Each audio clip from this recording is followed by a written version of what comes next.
Okay, this is a video on how to do the stem or the outline stitch. So you want to start wherever you are doing your outline. Come up through the canvas. And the key with this stitch is that you don't want any of your stitches to really be longer than 3 or 4 canvas holes long. So it keeps it sort of tight and clean and organized. So for the first stitch is the only one that's like a little bit different. So I'm gonna go to about here. As you can see, just a few canvas holes away, pull down, and before you've pulled all the way down, you're gonna go back up about halfway in between where you went up and then went back down in the canvas. So I'm gonna come back up, and you see that that thread is just sort of hugged in the middle by where you came back up. So your next stitch, you're gonna go back down again, no more than 3 or 4 canvas lengths over. And this time you're gonna come back up where your last stitch ends. That one might have been a little bit too far away. But you can see, you wanna keep going in that fashion.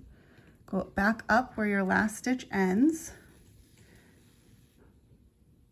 and so on and so forth. And the reason why this stitch is so great is because it can follow curves.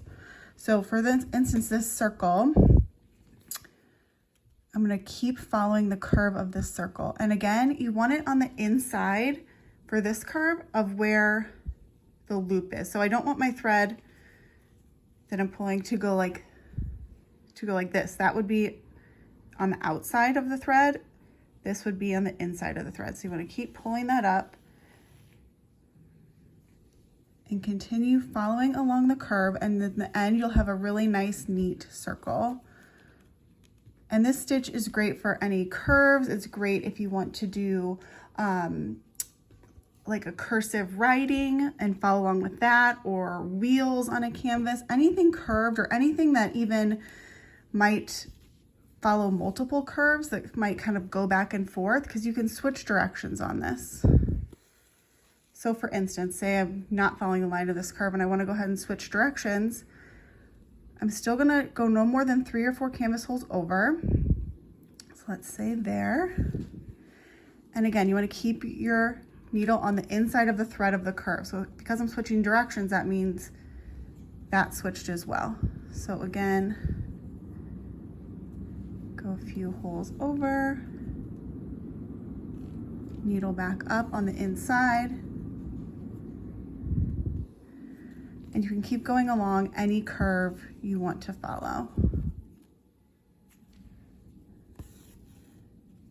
See, here's a good example. So I went probably a few too many canvas holes over, and it's not, you're kind of seeing that gap. It's not a nice, neat curve. So my next stitch to kind of fix that is to keep it kind of close by. I'm not going to go as far over. Go back up.